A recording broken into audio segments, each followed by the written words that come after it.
Good evening. स्वागत है आप सभी का एस्पिरेंट लाइव के यूट्यूब प्लेटफॉर्म पर। जैसा कि आप सभी को पता है कि ये आप सभी की बिहार दरोगा की क्लासेज है रोज़ाना के जैसे।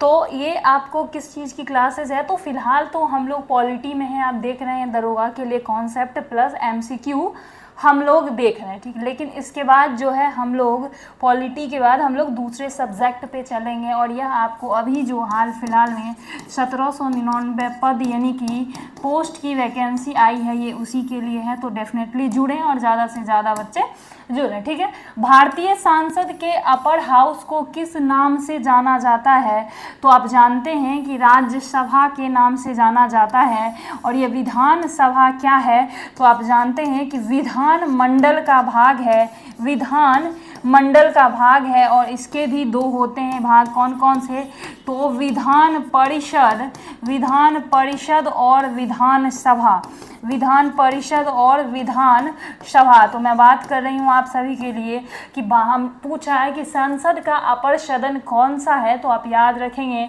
कि राज्यसभा।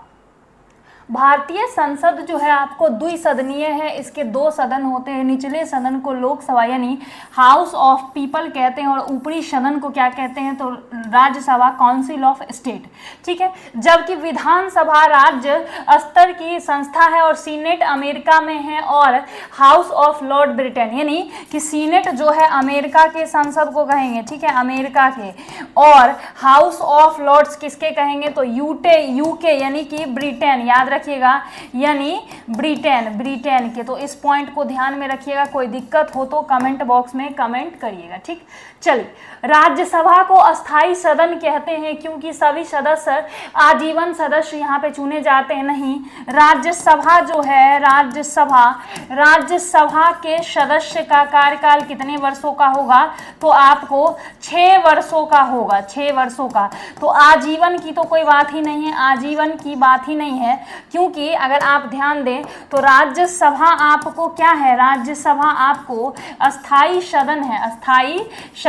लेकिन राज्यसभा के सदस्यों का कार्यकाल कितने वर्षों का होगा, तो 6 वर्षों का होगा। और इसलिए इसको परमानेंट हाउस भी कहते हैं। दूसरा देखिए, इसे विघटित नहीं किया जाता है या फिर कुछ सदस्य प्रति 2 वर्ष में अवकाश ग्रहण करते हैं, तो एग्जैक्टली सही है आपका बी और सी, यानी कि प्रति 2 वर्ष में आपको इसमें से कुछ सदस्य क्या होंगे, तो अपने पद से हट जाएंगे या फिर हटाए जाएंगे, या फिर उनका 6 वर्ष पूर्ण जाता है, 6 वर्ष कंप्लीट हो जाता है, कंप्लीट। तो उसके बाद आपको क्या हो जाएगा, वहां पर दूसरे सदस्य आएंगे। तो इस तरह से सदस्य बदलते रहते हैं प्रत्येक 2 वर्ष पे, ठीक है।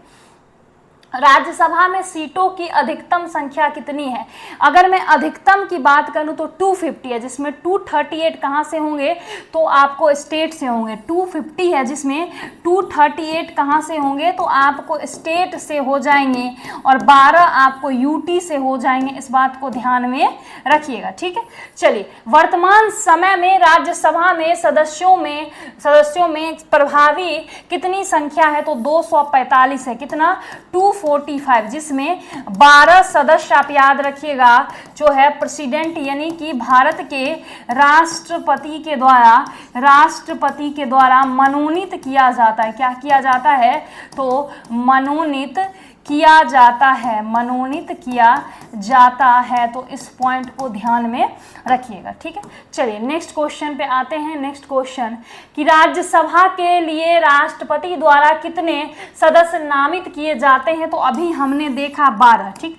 अच्छा, ये 2 सदस्य आप याद रखिएगा, 2 सदस्य आपको लोकसभा के लिए नामित होते हैं, लोकसभा के लिए नामित होते थे।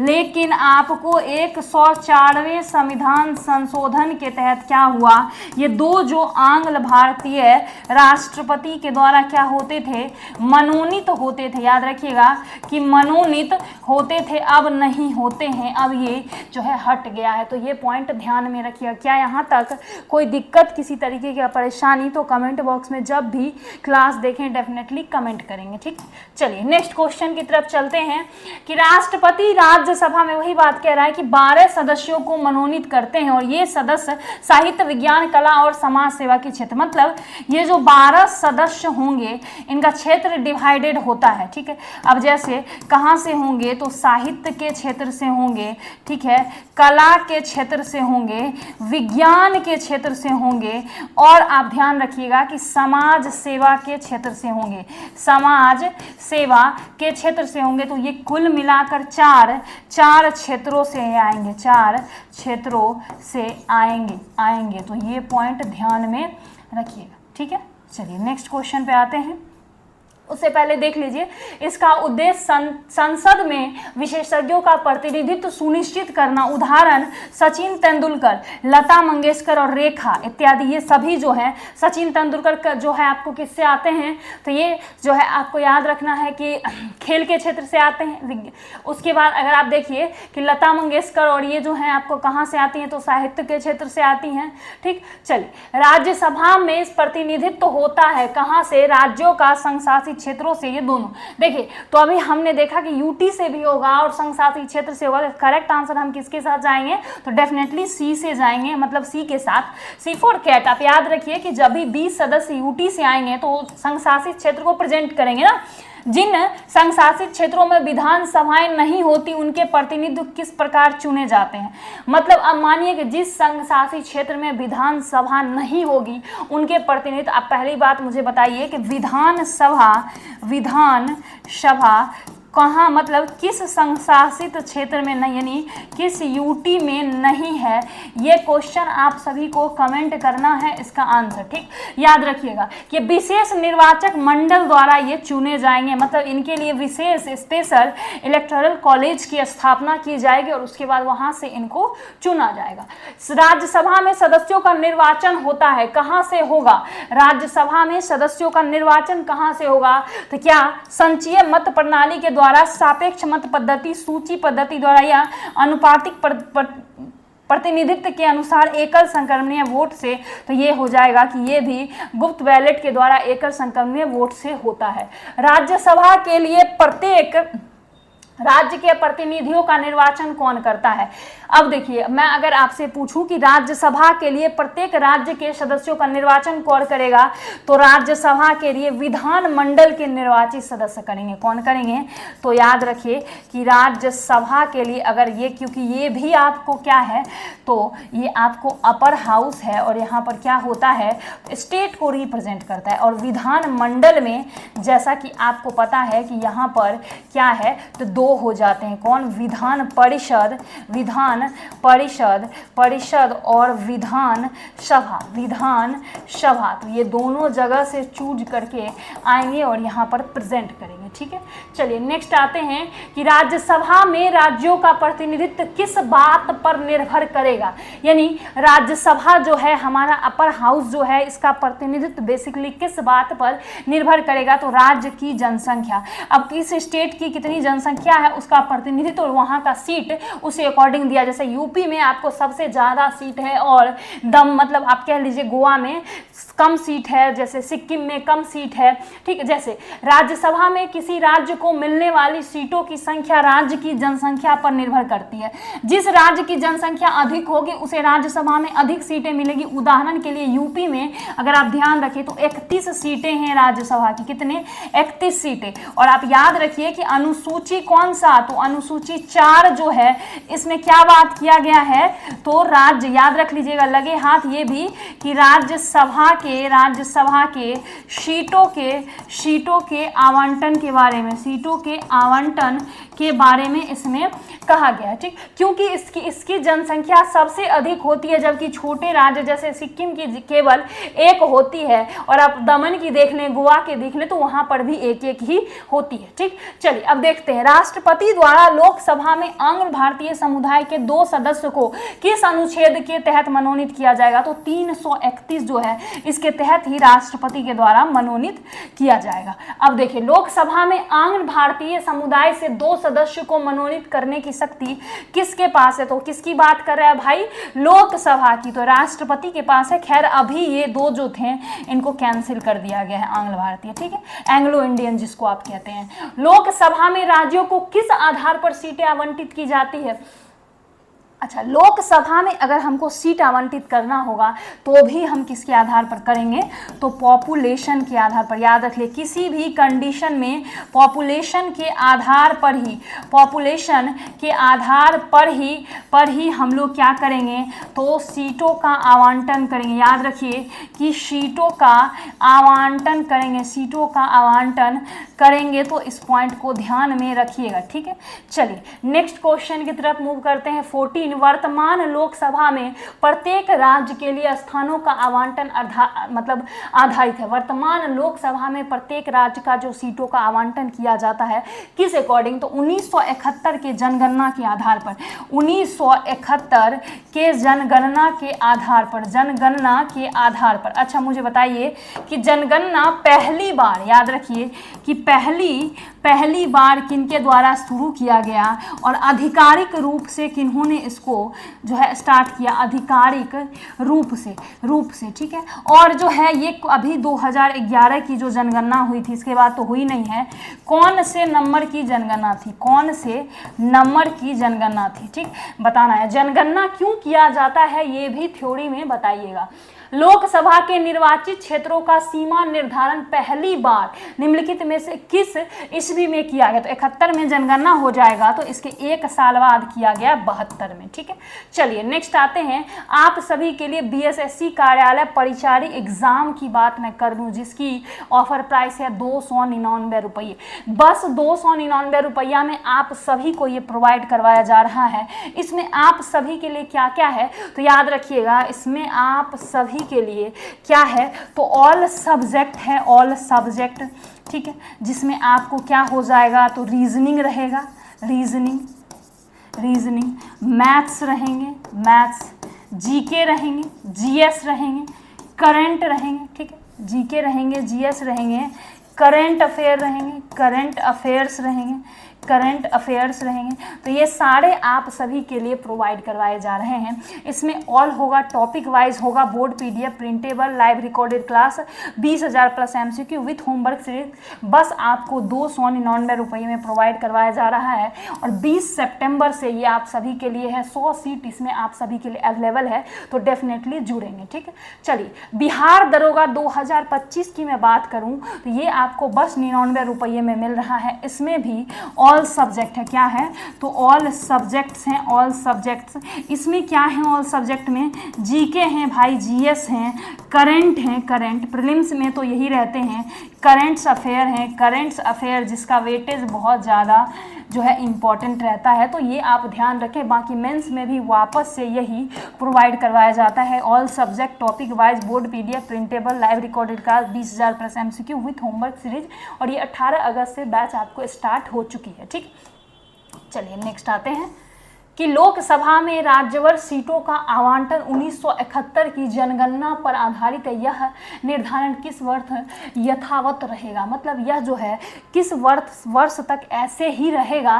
तो ये आपको 2026 के तक ऐसे रहेगा, मतलब अगले 1 साल तक, अगले 1 साल और रहेगा। इसी के आधार पर 1 साल और रहेगा और इसके बाद इसको जो है लोकसभा की सीटों में बदलाव किया जाएगा जनगणना के अकॉर्डिंग। कहीं पे कम हो सकती है, कहीं पे ज़्यादा हो सकती है। अब देखिए कि 84वें संविधान संशोधन 2001 द्वारा यह निर्धारित किया गया कि लोकसभा में राज्यों की सीटें आवंटन 1971 की जनगणना के आधार पर होगी, 2026 तक यथावत रहेगा। इसके बाद 2031 की जनगणना के आधार पर पुनः आवंटन किया जा सकता है और यह यथावत, मतलब यह व्यवस्था जनगणना नियंत्रण सफल राज्यों को दंडित होने से बचाने के लिए, मतलब जनगणना नियंत्रण के लिए सफल जो राज्य होंगे उनको दंडित होने से बचाने के लिए, दंडित ही लिखा था ना, हाँ चलिए, दंडित होने से बचाने के लिए। लोकसभा के सभी निर्वाचन क्षेत्र में किस प्रकार के मतलब होते हैं, किस प्रकार से निर्वाचन होते हैं लोकसभा के सभी क्षेत्र में? अच्छा, आपसे मैं पूछूं कि लोकसभा में किस तरह से निर्वाचन होंगे,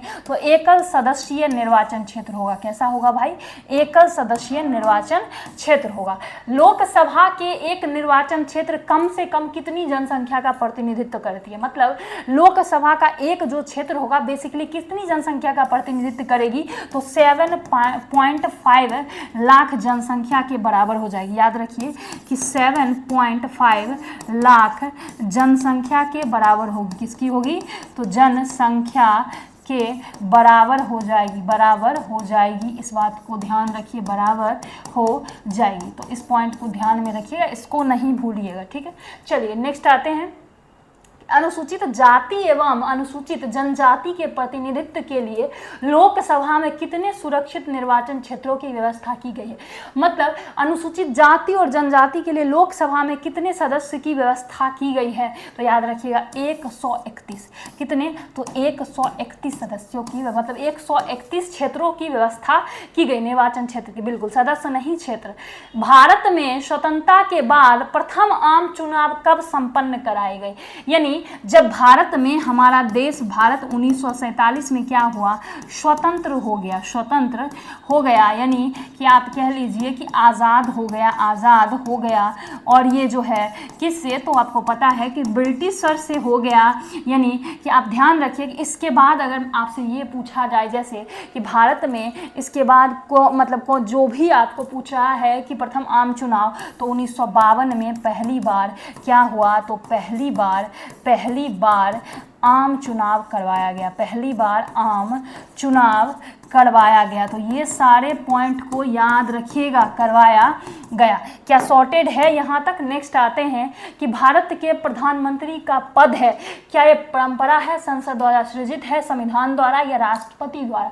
जब संसद में किसी को लेकर आर्टिकल हो तो ऑब्वियस सी बात है कि वो संविधान द्वारा सृजित रहेगा। अब आर्टिकल 74 और आर्टिकल 75 में क्या क्या मेंशन है? तो मंत्री परिषद, याद रखिए मंत्री परिषद और प्रधानमंत्री की बात की गई है, मंत्री परिषद और किसकी बात की गई है? तो और प्रधानमंत्री की बात की गई है। तो यहाँ तक ध्यान में रखिएगा, कोई दिक्कत है तो कमेंट करिएगा। नेक्स्ट आते हैं कि भारत का प्रधानमंत्री क्या है? सत्ता दल का अध्यक्ष हो सकता है, हमेशा सत्ता दल का अध्यक्ष होता है, सत्ता दल का अध्यक्ष नहीं हो सकता, या इनमें से कोई नहीं। भारत के प्रधानमंत्री की अगर आप बात करें तो ये सत्ता दल का अध्यक्ष हो सकता है, इस बात को ध्यान में रखिएगा, ठीक है। भारत का प्रधानमंत्री सत्ता दल का अध्यक्ष हो भी सकता है और नहीं भी हो सकता है, अनिवार्य नहीं है। उदाहरण जवाहरलाल नेहरू, इंदिरा गांधी, राजीव गांधी पार्टी अध्यक्ष भी थे और प्रधानमंत्री भी थे, लेकिन मनमोहन सिंह प्रधानमंत्री थे पर कांग्रेस अध्यक्ष सोनिया गांधी थी। नरेंद्र मोदी प्रधानमंत्री हैं लेकिन भाजपा अध्यक्ष अलग हैं। तो क्या आपको समझ में आया? 3 ऐसे एग्जाम्पल हैं, जवाहरलाल नेहरू, इंदिरा गांधी और राजीव गांधी, जो प्रधानमंत्री होने के साथ क्या थे? वो लोग तो अध्यक्ष थे। चलिए IAS का क्वेश्चन है ये कि निम्नलिखित में से कौन सा वक्तव्य सही है? भारत का प्रधानमंत्री संसद के दोनों सदनों के सदस्यों में अपनी मंत्रियों का चयन करने के लिए स्वतंत्र हैं। क्या अपने मंत्रियों का चयन करने के लिए ये स्वतंत्र हैं? इस विषय में भारत के राष्ट्रपति के साथ उचित परामर्श पर अपने मंत्रिमंडल के सहयोगियों का चयन करेंगे। अपने मंत्रिमंडल में मंत्री के रूप में काम करने के लिए व्यक्तियों का चयन करेंगे, पूर्णतः स्वविवेक का प्रयोग करेंगे। तीसरा चौथा देखिए, अपने मंत्रिमंडल के सहयोगियों का चयन करने में सीमित शक्तियों का मतलब उपयोग करेंगे, क्योंकि स्वविवेक प्रयोग की शक्तियां भारत के राष्ट्रपति में निहित है। तो याद रखिए करेक्ट आंसर बी होगा। हमने पढ़ा है भाई आर्टिकल 74 में जब मंत्रिमंडल को चुना जाएगा तो किसके साथ? तो प्रधानमंत्री और क्या करेंगे और राष्ट्रपति जो है आपको राष्ट्रपति आपस में क्या करेंगे? तो परामर्श करेंगे। बिना परामर्श के ये डिसीजन नहीं लिया जाएगा। तो हमेशा इस बात को ध्यान में रखिएगा। चलिए, किस प्रधानमंत्री ने एक बार पद से हटने के पश्चात दोबारा पद संभाला था? यानी तो आपको पता है कि इंदिरा गांधी का जो टाइम पीरियड था मैम का 1975 से 77 के बीच ये क्या लगाया इन्होंने? तो आपातकाल घोषित किया, आपातकाल लगाया। इसके बाद 1980 से लेकर 1984 तक ये वापस से सत्ता में आई थी, वापस से सत्ता में आई। तो आपसे ये पूछ रहा है कि पद से हटने के बाद, जैसे अभी मोदी जी लगातार जीतते आ रहे हैं तो उन पद से नहीं हटे हैं वो, और ये बीच में पद से हट गई थी इमरजेंसी के कारण, और वापस से इन्होंने पद को संभाला है। तो बस ये डिफरेंस है। नियुक्ति के समय निम्न में से कौन प्रधानमंत्री संसद के किसी भी सदन का सदस्य नहीं था, मतलब नहीं थे, सॉरी, नियुक्ति के समय तो याद रखिएगा आपको पीवी नरसिम्हा राव जो थे ये नहीं थे। चलिए नेक्स्ट आते हैं कि प्रधानमंत्री का शपथ ग्रहण करने के समय राज्यसभा का सदस्य था, मतलब था या फिर थे या फिर थी, जो भी थे इसका करेक्ट आंसर आपको देना है। तो याद रखिएगा कि कौन थे, श्रीमती इंदिरा गांधी 1980 में जो बनी थी उस टाइम की ये बात हो रही है, ठीक है। चलिए नेक्स्ट आते हैं, नेक्स्ट क्वेश्चन कि प्रधानमंत्री का पद ग्रहण करने के समय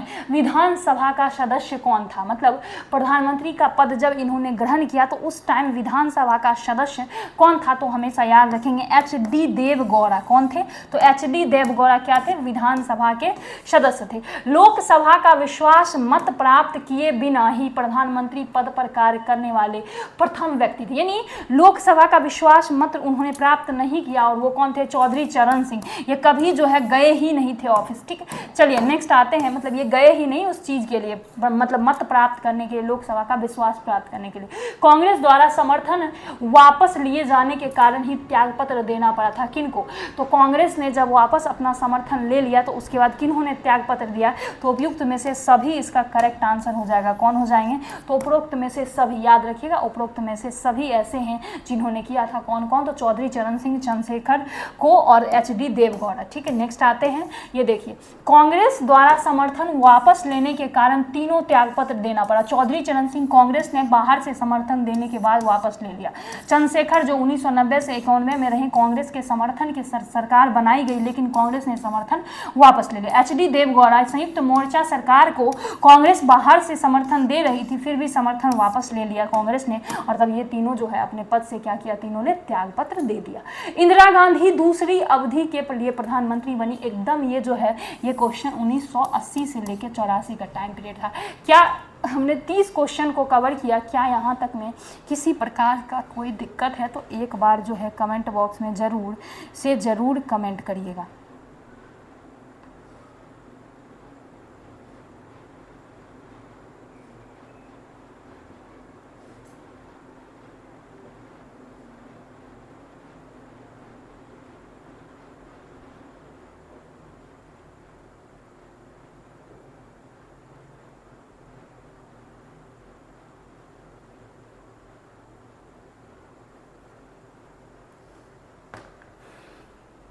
चलिए नेक्स्ट क्वेश्चन, मतलब नेक्स्ट आते हैं, थोड़ा सा देख लेते हैं। बीएसएससी कार्यालय परिचारी आप सभी के लिए कंप्लीट बैच है। ऑफर फी आपको 299 रुपया है। All subject topic wise board PDF printable live recorded class with homework series के साथ है। जुड़े, देरी ना करें। बिहार दरोगा आपको पता है कि 99 रुपया में बैच प्रोवाइड करवाया गया है। इसमें ऑल सब्जेक्ट है, topic wise board PDF printable live recorded class 20,000 plus MCQ और होमवर्क सीरीज है। तो इसमें आप सभी के लिए बहुत इंपॉर्टेंट ये बैच है, तो जुड़ना ना भूलें, ज़्यादा से ज़्यादा लोग जुड़ें ताकि किसी भी तरीके का आपको दिक्कत नहीं हो। क्योंकि देखिए अभी 1799 में बार बार हर क्लास में ये बात कहती हूँ कि अभी 1799 पोस्ट पर ये वैकेंसी आई है, और आपको जैसा कि पता है कि यहाँ पर आपका क्या होगा कि इस पोस्ट पर जो वैकेंसी आई है वापस जल्दी नहीं आएगी। और अगर आपने इस बार एक पोस्ट लेना है तो इस बार इतने मतलब ज़ोरों शोरों से आप मेहनत करें। मैं कहूँगी कि ज़ोरों शोरों से इस तरीके से मेहनत करें ताकि किसी भी तरीके का दिक्कत नहीं हो। खैर मैं कोशिश करूँगी कि इसका प्राइस एक दिन और कम होकर 49 रुपया चला जाए, ठीक है। तो आप सभी लोग जो बच्चे नहीं ले पा रहे हैं वो लेने की कृपा करेंगे। जिस दिन जाएगा उस दिन सुबह में आप लोगों के लिए एक वीडियो जारी किया जाएगा कि आज आप लोगों के लिए प्राइस जो है कम किया जा रहा है, ठीक है। बाकी आप सभी लोग बिहार दरोगा के लिए जम के मेहनत करें। करंट मैक्सिमम आप 3 साल का पढ़ें, मिनिमम 2 साल या 1.5 साल से कम के करंट में कोई गुजारा नहीं है। एक सोर्स को फॉलो करें और उसको बार बार रिवीजन करें, कि अलग अलग बुक से पढ़ने से अच्छा है एक सोर्स को कंप्लीटली तब तक आप फॉलो करते रहें जब तक कि आपको नहीं देखा जाए। बस इतना आप लोग ध्यान में रखें और जो है प्रॉपर तैयारी करें क्लास की। किसी भी तरीके का दिक्कत हो तो बताएं, कोई भी प्रॉब्लम प्रॉब्लम हो तो कमेंट करें, हमारे टेलीग्राम चैनल पे जुड़ें, एस्पिरेंट लाइव से हमारे यूट्यूब चैनल को सब्सक्राइब करें, और हमारा ऐप है प्ले स्टोर पे, ये लोगो के साथ आपको दिखेगा, इसमें लोगो होगा बेसिकली, मैं 1 मिनट आपको दिखा दूं, हमारा एस्पिरेंट लाइव का लोगो होगा, और जब आप सर्च मारिएगा प्ले स्टोर पे तो जस्ट सेम ही आपको इस तरीके का लोगो दिखेगा, और इस लोगो के साथ आप जाइएगा और ये सेम लोगो आपको टेलीग्राम पे भी दिखेगा। याद रखिए कि सेम आपको टेलीग्राम पे भी दिखेगा और सेम आपको प्ले स्टोर पे भी दिखेगा, तो दोनों जगह से आप इसमें भी जुड़ सकते हैं और इसको डाउनलोड कर लें ताकि आपको क्या कैसे प्रोवाइड करवाया जा रहा है पता चलते रहे। ठीक, चलिए धन्यवाद तक।